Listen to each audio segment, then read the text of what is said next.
What is the prescription for long-term wealth? Does it require luck? Does it require high intelligence? Or is it possible for a common man to become wealthy? I think these are the 3 mantras for becoming wealthy. 1. Regular investment. हम अपनी physical health के लिए doctor के पास जाते हैं, expert के पास जाते हैं. डॉक्टर हमें मेडिसिन प्रिस्क्राइब करता है. नॉर्मली 3 दिन की मेडिसिन देगा और कहेगा सुबह लेना, दोपहर को लेना, रात को लेना. अब ऐसा एक भी माइका लाल नहीं निकलता जो ये 3 दिन की सारी मेडिसिन एक झटके में ले ले ताकि जल्दी से ठीक हो जाए. हम में से कई लोग को ऐसी बीमारियां हैं जिसके लिए हर रोज़ मेडिसिन लेनी पड़ती हैं. किसी को ब्लड प्रेशर है, किसी को कोलेस्ट्रॉल है, किसी को डायबिटीज़ है. ये सारी बीमारी के लिए आपको रेगुलर मेडिसिन लेनी पड़ती है, प्रतिदिन मेडिसिन लेनी पड़ती है. आपने कभी ऐसा किया है कि सारे साल की मेडिसिन एक साथ ले ले ताकि जल्दी ठीक हो जाए? वहाँ पे हम डॉक्टर की सलाह के अनुसार अपनी फिजिकल हेल्थ के लिए रेगुलरली मेडिसिन लेते हैं. आपको अपनी फाइनेंशियल हेल्थ के लिए बिल्कुल यही करना है. रेगुलर इन्वेस्टमेंट करते रहिए, छोटी छोटी किस्तों में ही सही, बट रेगुलर इन्वेस्टमेंट करते रहिए. इसे म्यूचुअल फंड की परिभाषा में हम लोग सिस्टमेटिक इन्वेस्टमेंट प्लान कहते हैं. एंड SIP के भी अलग अलग तरीके हैं. एक सिंपल SIP है कि हर महीने कुछ पैसा हम मार्केट में लगा दें, म्यूचुअल फंड में लगा दें. उस SIP के अलग तरीके हैं, ग्रोइंग SIP, टारगेट SIP और स्मार्ट SIP. एक बार आप सिंपल SIP कर लें, उसके बाद ये तरीके भी ध्यान में रखने चाहिए. What is simple SIP? Well, normally हम लोग सेविंग्स कैसे करते हैं? इनकम माइनस एक्सपेंसेस, जो बच गया वो सेविंग्स. बट वो गलत है. नॉर्मली आपको सेविंग्स कैसे करनी चाहिए? Income minus targeted savings equal to expenses. Second, ये जो सेविंग्स आपने तय कर ली है उसको हर महीने अपनी रिस्क प्रोफाइल के हिसाब से, अपनी एसेट एलोकेशन के हिसाब से अलग अलग इन्वेस्टमेंट्स में लगाते रहिए. नॉर्मली इक्विटी के लिए हम SIP प्रिस्क्राइब करते हैं, जो हर महीने आप छोटा मोटा पैसा इक्विटी म्यूचुअल फंड में या इक्विटी मार्केट में लगाते रहें. इसे सिंपल SIP कहते हैं. जो स्मार्ट SIP है उसमें हम ये कोशिश करते हैं कि जब मार्केट सस्ती हो तो कुछ ज़्यादा पैसा लगा दें और मार्केट जब महंगी हो तो कुछ कम पैसा लगा दें. बट पहले सिंपल SIP करना ज़रूरी है, उसके बाद ही आप स्मार्ट SIP पे आ सकते हैं. ग्रोइंग SIP क्या है? वेल, जैसे जैसे आपकी उम्र बढ़ेगी वैसे वैसे आपकी इनकम भी बढ़ेगी. एंड जैसे जैसे इनकम बढ़ेगी वैसे वैसे आपकी सेविंग्स भी बढ़नी चाहिए. तो अगर आपने 25 साल की उम्र में अगर 5,000 की SIP से चालू किया है तो 27, 28, 30 साल की उम्र में उसे 10,000 की करना ज़रूरी है. सो ये ग्रोइंग SIP है. SIP के जरिए, रेगुलर इन्वेस्टमेंट के जरिए वेल्थ बन सकती है. गुजराती में एक कहावत है, टीपे टीपे सरोवर भराई, बूंद बूंद से हौज बनता है. सेम वे SIP के स्मॉल बट रेगुलर इन्वेस्टमेंट से आपकी वेल्थ बनती है. अब अगर आप अपनी फिज़िकल हेल्थ के लिए देखिए तो हम लोग एक एसेट एलोकेशन करते हैं. अपने नॉर्मल के खाने में कुछ सलाद होता है, कुछ दाल रोटी चावल सब्जी होती है और कुछ डेजर्ट होता है. हमारे गुजराती में कई लोग डेजर्ट को ही मेन खाना बना लेते हैं, बट उनकी बात नहीं करते हैं. अब जब आप एक बैलेंस्ड डाइट खाते हैं, एक थाली खाते हैं, तो आपकी फ़िज़िकल हेल्थ बनी रहती है. आप सिर्फ डेजर्ट को ही पकवान बना लें और खाते रहें तो आपको डायबिटीज़ हो जाएगा, आपकी सेहत बिगड़ जाएगी. आप सिर्फ सलाद ही खाते रहे तो आप तंदुरुस्त तो रहेंगे बट टेस्ट नहीं मिलेगा.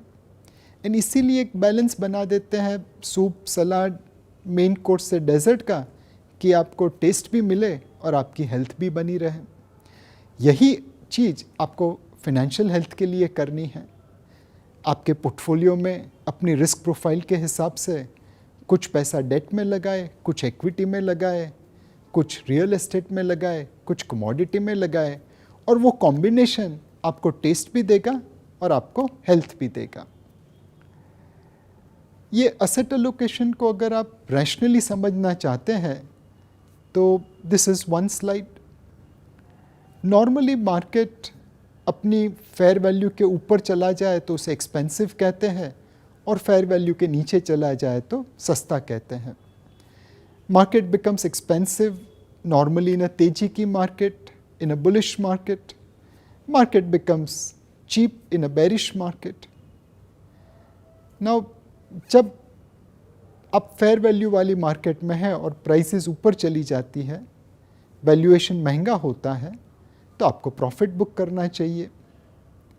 बट कई बार ऐसा होता है कि आपने थोड़ा सा प्रॉफिट बुक किया बट मार्केट तो सर पर और आगे जा रहा है, तो ऐसे समय में आपको और बेचना चाहिए और प्रॉफिट बुक करना चाहिए। और अगर मार्केट किसी वजह से बबल जोन में पहुंच जाए, जैसे हमने 2000 या 2008 की साल में देखा था, तब बहुत ज़्यादा प्रॉफिट बुक करना चाहिए। Effectively in A expensive market you should B booking your profit. On the other hand ऐसा भी हो सकता है कि आपने फेयर वैल्यू के आसपास मार्केट खरीदा और वो नीचे आ गया, आपके पोर्टफोलियो में लॉस हो गई, but then you should be buying more. And it is also possible that even after buying more, prices can go further down, then you have to buy even more. And it is also possible that आपने बहुत खरीद लिया, उसके बाद भी कभी 9/11 जैसी event हो गई तो मार्केट और नीचे गिरेगा, बहुत सस्ता हो जाएगा। This is the time to buy even more. So you have to buy when market is cheap, you have to book profit when market is expensive. And the best way to do that is through asset allocation. The discipline of asset allocation on a regular frequency will help you book profit when markets are expensive and will help you buy into the market when markets are cheaper. The third thing which is required apart from regular investment and asset allocation is long-term investment. If you look at mango tree, it takes about 12 years to get good mango. Now mango tree वो तो भगवान की then है। कभी मंदिर में जाके किसी ने ये कंप्लेन की भगवान से कि आप मैंगो के लिए 12 साल क्यों तड़पाते हो, इतना अच्छा फ्रूट है, फल का राजा है, 1 साल में ही दे दीजिए ना। वहाँ पे तो कोई भगवान से कंप्लेन नहीं करता, जबकि भगवान के हाथ में तो पॉसिबल है कि शायद वो मैंगो को 1 दिन में भी बना दे। तो फिर आप इक्विटी फंड मैनेजर से कैसे उम्मीद कर सकते हैं कि वो इंस्टेंट रिटर्न दे दे, इंस्टेंट ग्रेटिफिकेशन कर दे। इनफैक्ट स्टॉक मार्केट में हमने यही देखा है कि जब आप लॉन्ग टर्म के लिए निवेश करते हैं, आपकी प्रोबेबिलिटीज़ पैसा बनाने की बहुत ज़्यादा बढ़ जाती हैं। मैं सेंसेक्स के बारे में ये बात कहना चाहता हूँ।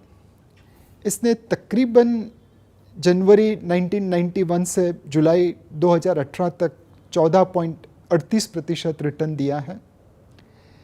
इस समय काल में there were 21 days where Sensex has hit 6, that means it has delivered more than 6% return in a single day.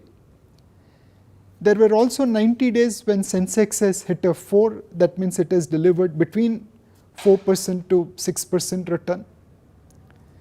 Now if you had invested in the Sensex for all this period from Jan 91 to July 2018, but missed 58 days when Sensex hit 4 and 6, your entire return for this more than 6,600 days would have become 0. It is important to put time in the market rather than trying to time the market. कई बार लोग कहते हैं कि नीलेश भाई वो 58 days ही बता दीजिए, वही समय पे स्टॉक मार्केट में निवेश करेंगे। अब मैं उनको कहता हूँ कि अगर मुझे वो मालूम है कौन से 58 डेज में निवेश करके पैसा बनता तो मैं नौकरी क्यों करता। मुझे वो नहीं मालूम है, इसलिए तो मुझे नौकरी करनी पड़ रही है। मुझे सिर्फ ये मालूम है कि अगर आप पूरे 6,674 दिन निवेश करेंगे तो आपका 14.38% रिटर्न बन जाएगा। मुझे ये नहीं मालूम है कौन से दिन सेंसेक्स छक्का मारने वाला है, कौन से दिन सेंसेक्स चौका मारने वाला है। Time in the market is more important than timing the market. Mutual fund investments are subject to market risks. Read all scheme-related documents carefully.